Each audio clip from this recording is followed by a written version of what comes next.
Have you ever typed a prompt into one of those big AI models?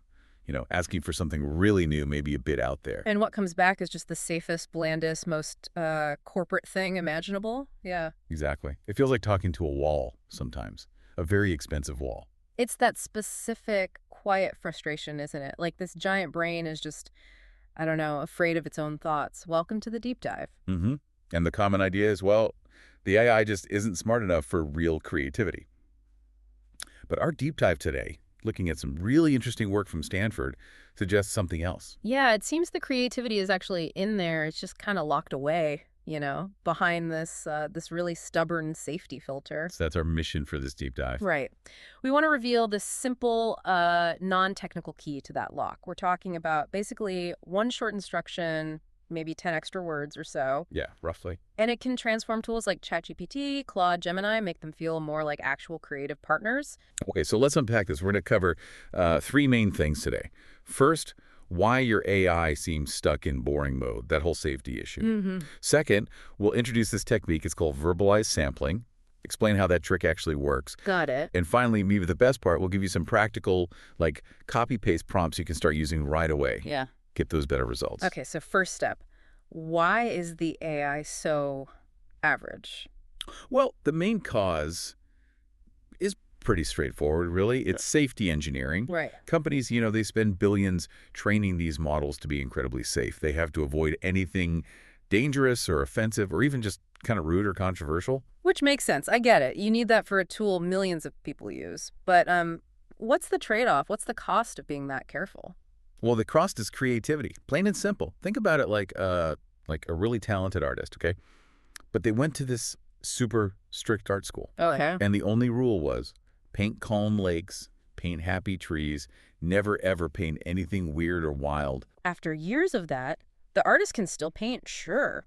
But they've kind of forgotten how to risk anything outside that safe little box. They're scared. So the AI is like that artist, scared to step outside the lines. Exactly. It's scared of getting, disciplined for saying the wrong thing. So it just sticks to the average, the safe stuff. And you really see that, I think, in what I sometimes call the lazy student effect. Huh. Yeah, what's that? It's like the AI just looks for the answer that's most likely to be seen as correct or just really common, right? Mm-hmm. It scans all its data and picks the easiest path. So you ask for a business idea. And you get drop shipping. Or start a gardening newsletter. Every time. Yeah, that repetition, that pull towards the average. There's actually a technical term for it. It's called mode collapse. Mode collapse, okay. It basically means the AI gets stuck in one way of thinking, the most common pattern, and it really struggles to give you anything different. So the collapse part, does that mean it's like ignoring other possibilities it knows? Kind of, yeah. It means it's not using the full richness of all the data it was trained on. Yeah. All the answers cluster around that one super common idea, and all the interesting stuff out on the edges. It just sort of collapses out of view, even though the information's still kind of in there.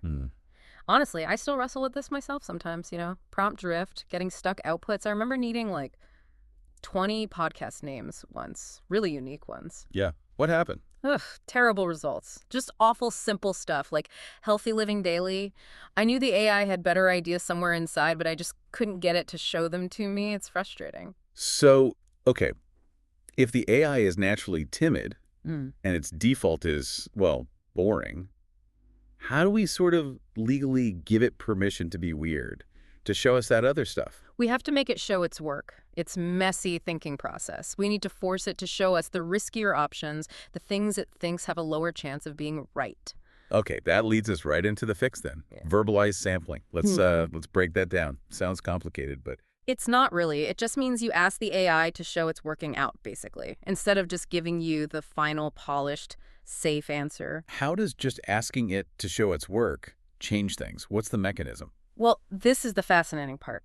It seems to have this almost psychological effect on the AI. When you force it to list multiple options, say, you ask for 5 ideas, Okay. and you also ask it to assign a probability score to each one, like its chance of being a good answer, that requirement forces it to look beyond the super safe zone. Why?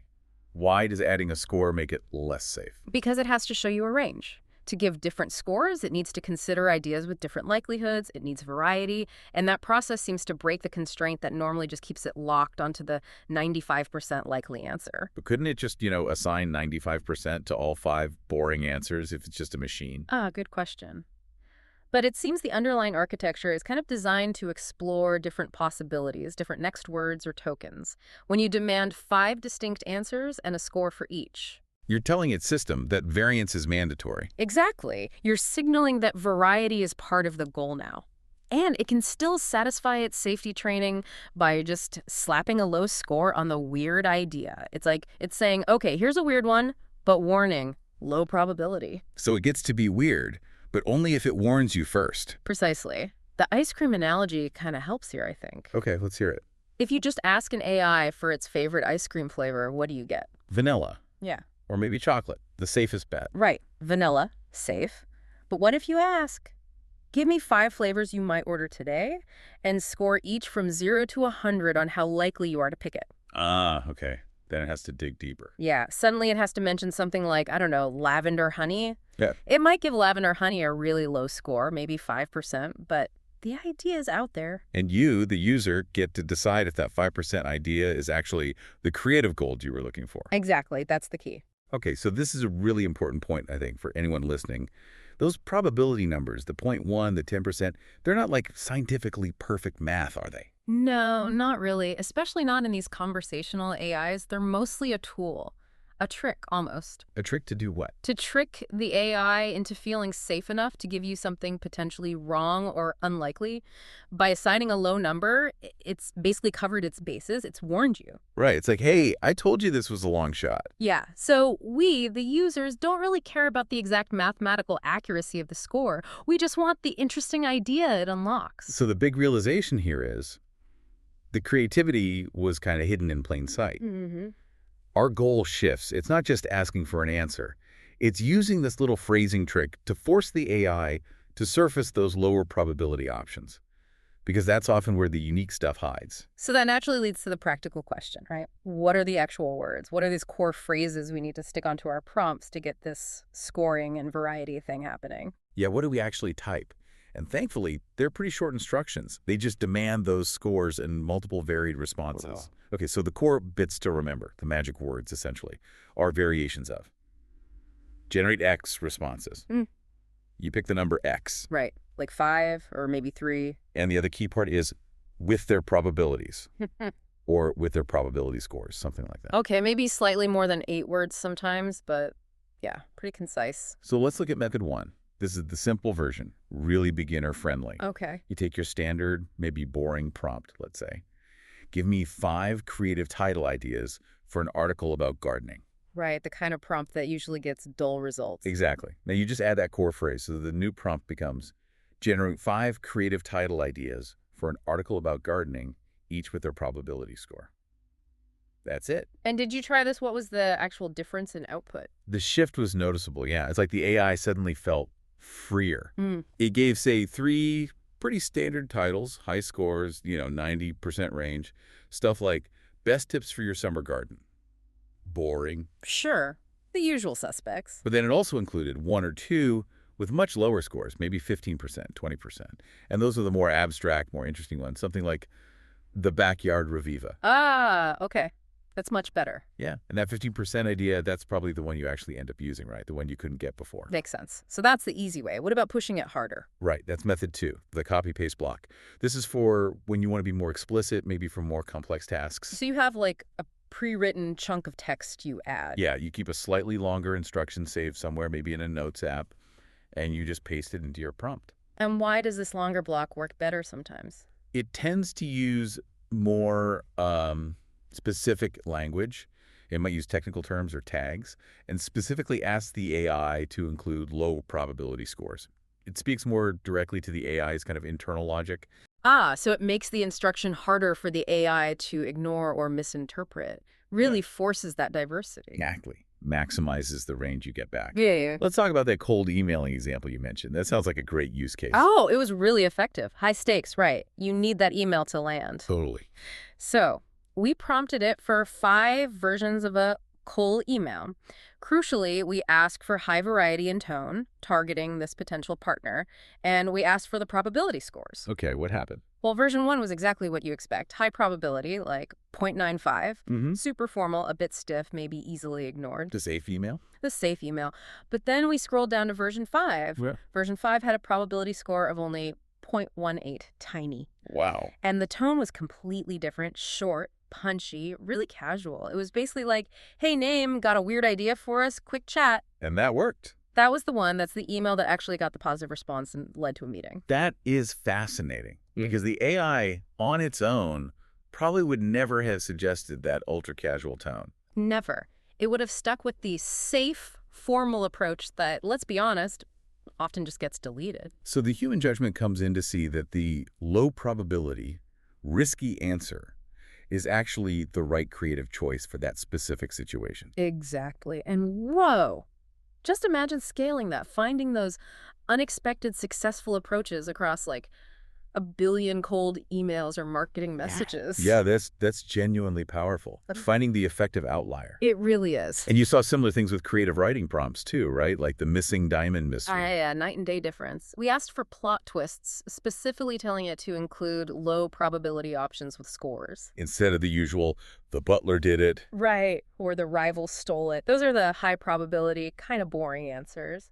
The cool, low probability one it came up with? What was it? The diamond was actually made of ice. It just melted, vanished. Whoa.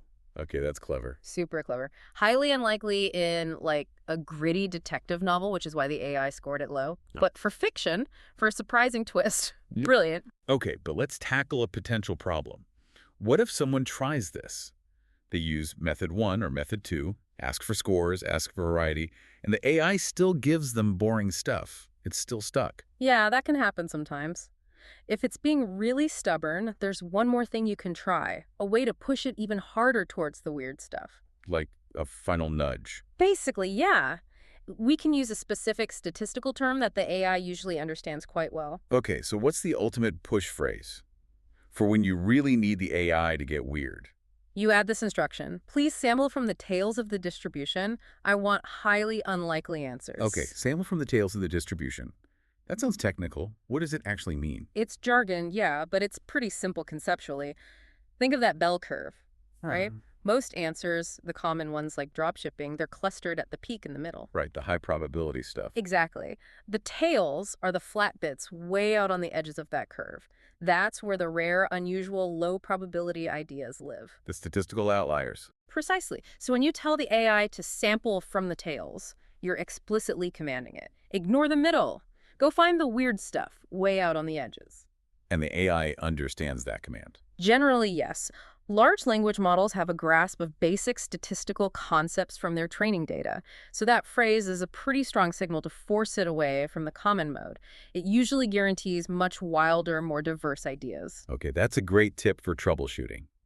But we should probably loop back and reiterate that warning about when to use this whole probability score technique. Absolutely crucial. We've established the scores are mainly a trick, right? To get variety. Yeah, to unlock creativity. So use this heavily for brainstorming. Coming up with slogans, headlines, story ideas, marketing angles, anything where you want a range of creative options. Some expected, some unexpected. But when should you not use it? Don't use this if you need a single, factual, undisputed truth. Like asking for the capital of France. Exactly. If you ask, what's the capital of France? Give me 3 options with probabilities. The AI might feel forced to invent fake capitals just to satisfy the variety part of the request. It might say Paris, 0.9 probability, Lyon, 0.08 probability, Imaginaryville, 0.02 probability. Precisely. Because you asked for options and scores. So stick to creative tasks where exploring possibilities is the goal, not finding one single right answer. Okay, good distinction. Let's try and synthesize the big idea from this deep dive then. What's the core takeaway? The core idea is that AI often seems boring not because it lacks creativity, but because its safety training causes this mode collapse. It defaults to the average. Right, it gets stuck. But we can fix that By adding a simple instruction asking for multiple options and their probability scores, we essentially force the AI to look beyond the average. We make it explore those creative tales of its knowledge where the unusual ideas are hiding. Exactly. The imagination, the potential was probably there all along. We just weren't asking the right way. We needed to ask for variety and probability. It wasn't a technical barrier, really. It was more of a conversational one, how we asked the question. Yeah, precisely. So the call to action is pretty clear, isn't it? Go try it. Next time you need some creative juice from your AI, use method 1, that simple tweak. Mm. Or grab that method 2 copy-paste block. See what happens. See what low probability gold you might dig up just by asking it to show its work and score its ideas. Definitely worth experimenting with. And maybe here's a final thought to leave you with. Okay. If these incredibly powerful AI systems need explicit permission from us humans just through a specific prompt, permission to access their own wild ideas, their own creative outliers, what does that really imply about the future? About the limits of their own creative autonomy down the road? Huh. Yeah, that's something interesting to think about, needing our permission to be fully creative. Something to mull over. Indeed. Well, that's all the time we have for this deep dive. Until next time. Take care, everyone.